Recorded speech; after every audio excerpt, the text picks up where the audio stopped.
Liberty Tamil நேயர்களுக்கு வணக்கம். பெரியாரா அல்லது பிரபாகரனா யாருன்னு பார்த்துடலாம் வாங்கன்னு சொல்லி நாம் தமிழர் கட்சியின் ஒருங்கிணைப்பாளரான சீமான் அவர்கள் சொல்லியிருக்காங்க. இதை பற்றி மக்கள் என்ன நினைக்கிறாங்கன்றதை கேட்டு தெரிஞ்சுக்கலாம் வாங்க. இவர் இப்போ பிரபாகரனே வந்து பெரியாரை குறை சொன்னது கிடையாது. அவரே அவர் நேசிக்கிறவர், தமிழ்நாட்டுக்கார், உண்மையான தமிழ் பற்று உள்ளவர். ஆனால் இவர் தமிழ் பற்று உள்ளவராங்கிறது தெரியல. தமிழ்நாட்டை சேர்ந்தவராங்க ஒரு சந்தேகமாக இருக்குது. ஏன் இவர் நம்ம சீமான், ஏன்னா தமிழ்நாட்டில் பெரியார் தெரியாத ஆளே கிடையாது. இவர் தமிழன்னு சொல்லிக்கிறாரு. ஆனால் இப்படி அவர் பெரியாரை குறை சொல்லும்போது இவர் உண்மையான தமிழராகவே இருக்க மாட்டார். வடநாடு மாநிலம் வடத்தில் உள்ளவங்க கூட இப்போ பெரியாரை வந்து சனாதனவாதி கூட ஏற்றுக்கிறாங்க. மோடி எல்லாத்தையும் பாராட்டி பேசுகிறார் பெரியாரை.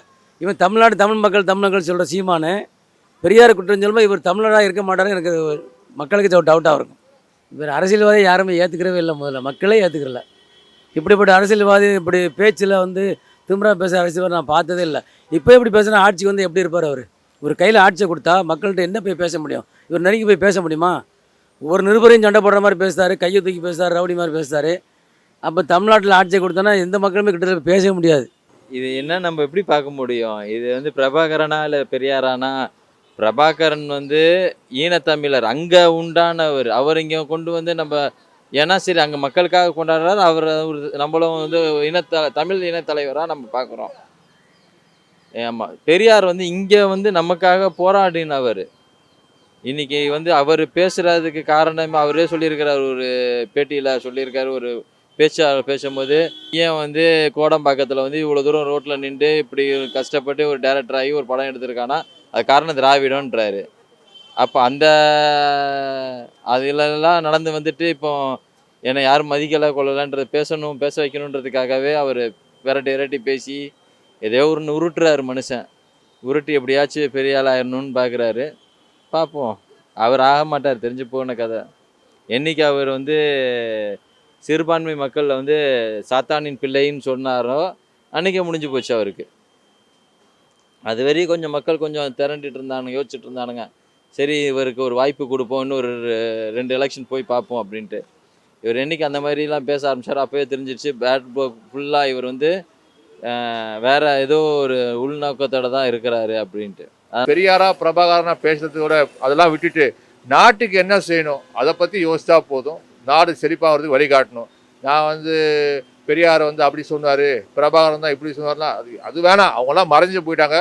அவங்க சொன்ன கருத்துக்கள் எப்போவுமே அழியாது. அந்த கருத்தை மட்டும் நம்ம நல்ல கருத்தை எடுத்துக்கிட்டு மக்களுக்கான சேவையில் ஈடுபட்டாக்க நாடு சுபட்சமாக இருக்கும். வாழ்ந்த தலைவர்களுக்கும் மரியாதையாக இருக்கும். இதுதான் நான் சொல்கிறேன். ஏங்க பெரியாரை வச்சுக்கிட்டு இவர் வந்து புறவாருன்னு சொல்லி இருக்காரு. புறவாரே முத போய் பார்த்த ஒரு வைகோ தான். தானே தலைவன் கலைஞர் சொல்லி தான் போய் பார்த்தாங்க. பெரியாரை நேருக்கு நேராக போய் போட்டில் போய் அனுப்பிச்சி விட்டு ஒரு நேரத்தில் வந்து போய் புறவாரை போய் நேரடியாக சந்தித்தவர் வந்து அந்த மாதிரி கட்டத்தில் அவரை கிட்ட போக முடியாது. அந்த மாதிரி நேரத்தில் போய் அவரோட போய் பேசினே வந்து வைகோ தான். இவர் சும்மா போஸ்டரில் நின்றுக்கிட்டு நான் பிரவார் ஆள், என் வீட்டுக்கு தான் வந்தார், இங்கே என் ஃபங்க்ஷன் தான் வந்தார், என் குடும்பத்துக்கு தான் வர்றாரு போகிறாருன்னு சொல்லி இவராக பேசியிருக்கலாம். விட்டுறவங்க ஏற்றுக்கிற மாட்டாங்க. பிரபாகர் எல்லா இடத்துக்கும் வர்றாரு, எல்லாத்துக்கும் நல்லா செஞ்சவர். இன்னமும் அவர் பேரை சொல்லி செஞ்சுக்கிட்டு தான் இருக்காங்க. அதை நான் தான் சொல்லி இவர் ஏற்றுக்கக்கூடாது, அது தப்பு. பிரபாகர் வந்து உங்களுக்கு தான் ஆள், எனக்கும் தான் ஆள், அவருக்கும் தான் ஆள். நான் சொல்கிறது உங்களுக்கு புரியுதா? அதுக்காண்டி நான் தான் அப்படின்னு சொல்லி சீமான் சொல்லிடக்கூடாது. எல்லாத்துக்கும் ஒரு இவர் அதுதான் டோட்டலாக சொல்கிறேன். சீமா வந்து எந்த பேச்சிலுமே நிரந்தரமாக நிற்க மாட்டார். பேசத்தையும் செய்வார். அவர் எதுலையுமே நிரந்தரமாக நிற்க மாட்டாருங்க. இவர் இப்பவும் இல்லை, எப்பயுமே சொல்கிறேன், இவர் எந்த பேச்சிலையுமே ஒரு நிரந்தரமாக இருந்த சீமானே இல்லை. அவருக்கு வேலையே கிடையாது. எப்பாரு எதனா ஒன்று சொல்லிக்கினே யாரையாவது என்ன சொல்லிங்க எடுப்பார் தான். பேசினா ஒரு அர்த்தமாக பேச மாட்டார். இது பேசினா இது கரெக்டாக இருக்குமான்றது தெரியாத, ஏதோ அவர் பேசுகிறது அரசியலுக்கு வந்தாச்சு, வாயில் வந்தது பேசிட்டு போகிறாரு, அவ்வளோதான். சீமானு ஒரு ஆளே கிடையாது. அவரை பற்றி யாரும் பெருசாகவே அதை எடுத்துக்கவே மாட்டாங்க. இதே அண்ணாமலை இறக்கி பேசினார், என்ன பண்ணாங்க சொல்ல? அவருக்கு எப்போ பாரு யாரையாவது குறை சொல்லிக்கினே வாழ்ந்துட்டு போயிடுவார் அவர் கதை. இதுதான் சீமானுக்கு வேலையை. சீமா யாரம்மா குறை சொல்லாதங்கிறாரு. விஜய் சொன்னார், ரஜினிகாந்த் சொன்னார், அப்புறம் ரஜினிக்கு உடம்பு சரியில்லைனா அங்கே பார்க்க போனார். இப்போ விஜய்க்கு உடம்பு சரியில்லைனா விஜய் பார்க்க போவார். நான் அவருக்கு உடம்பு சரியில்லைனா யாரும் போய் அவரை பார்க்க போகிறதில்ல. ஏன்னா அவர் வாயாலே அவர் கெட்டு போகிறாரு. அதனால் சீமான் கதையே பேசுகிறதுக்கே விருப்பம் இல்லை எனக்கு. முரணாக பேசுகிற சீமானுக்கே தந்தை பெரியார் தான் தமிழ்நாட்டுக்கு பகுத்தறிவு இது கற்றுக் கொடுத்த பெரியவர்னு தெரியும். இப்போ ஏதோ அவங்க உட்காந்து ஜாயின் பண்ணிட்டு ஆளான்னு சொல்லி அந்த மாதிரி எதனா சொல்கிறாங்களான்னு தெரில. அதெல்லாம் சும்மா பேச்சு அது. அதாவது தமிழகத்தில் பொறுத்த வரைக்கும் பெரியாரை அசைக்க முடியாத சமாச்சாரம் தான். சீமானை ஈஸியாக அசைச்சிடலாம். 2-3 இதில் அவன் கைது பண்ண முடியாதுன்னு சொல்லினுக்கிற அப்படி இல்லையா. ஏதாச்சும் ஒன்று ரெண்டுத்தில் கைது பண்ணாருன்னா அப்புறம் அவர் கதை தெரியும். அதனால் பெரியாரெல்லாம் திட்டக்கூடாது. அவர் என்ன நல்லது தானே சொன்னார்.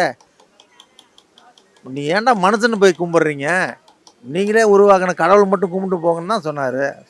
சிம்பிளான தத்துவம் தான் அவர் சொன்னார். இதுதான் இவங்க பெருசாக்கி என்னென்னவோ பண்ணின்னுக்கிறாங்க. அப்படி பார்த்தெல்லாங்கும்போது பெரியார் தான் முக்கியத்துவம் கொடுப்பாங்க எல்லாருமே. அரசியல்வாதிங்க ஃபுல்லாகவும் மக்கள் மத்தியில் எல்லாமே பெரியார் தான் முக்கியத்துவம் கொடுப்பாங்க.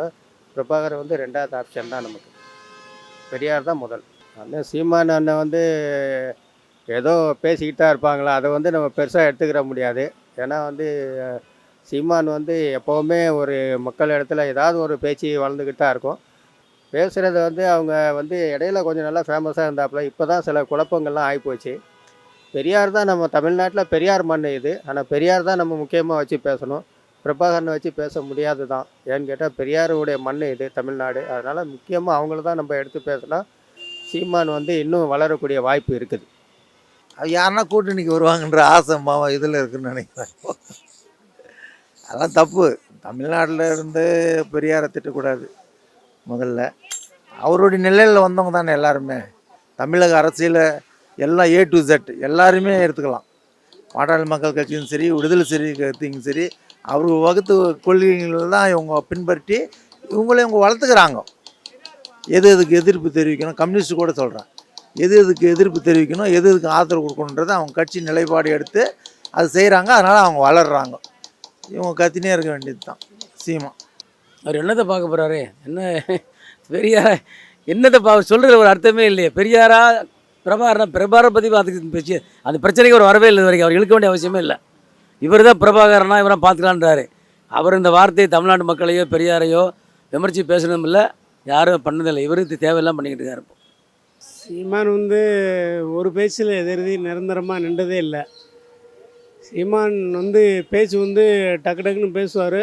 அதே பேச்சில் வந்து அவர் வந்து சீமான் வந்து இதெருதி எதுனாலும் ஒரு பேச்சு இதுதான் நிரந்தரம்னு சொல்லி இதெருதி அவர் பேசின பேச்சுக்கு நிரந்தரமாக நின்றதே இல்லை.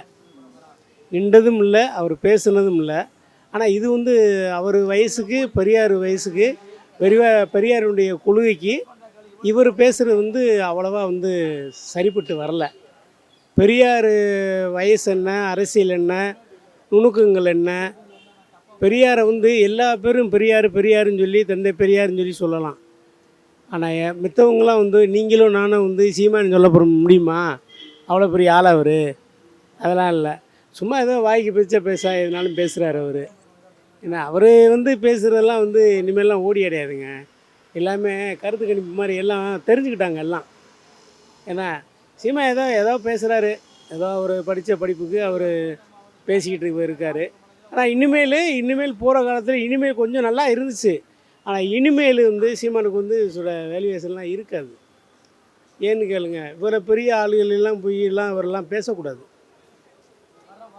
சீமான் வந்து இவ்வளோ பெரிய பேச்செல்லாம் பேசக்கூடாது. சீமான் வந்து ரொம்ப சின்ன பையன், சின்ன ஆள், அரசியல்லையுமே சின்ன ஆள், நுணுக்கத்திலுமே சின்ன ஆள், நடைமுறையிலுமே அவர் ரொம்ப சின்ன ஆள் தான். அரசியல் தானே இது. அரசியல் வந்து இப்படி பேசினா தானே நம்ம முரண்பாடாக பட்டால் தானே அரசியலில் ஒரு பெரிய ஆளாக வளர முடியும். ஏதாவது ஒன்று பேசிக்கிட்டே இருக்கணும். மத்தியில் பேசினா மட்டும்தான் அவர் வளர முடியுமே தவிர அமைதியாக இருந்துட்டால் பத்திரிக்கையில் வராது, நியூஸில் வராது, எதுவுமே வராது இல்லை. அதனால தான் அவர் ஒரு பேச்சு ஏதாவது ஒன்று பேசிக்கிட்டே இருப்பார்.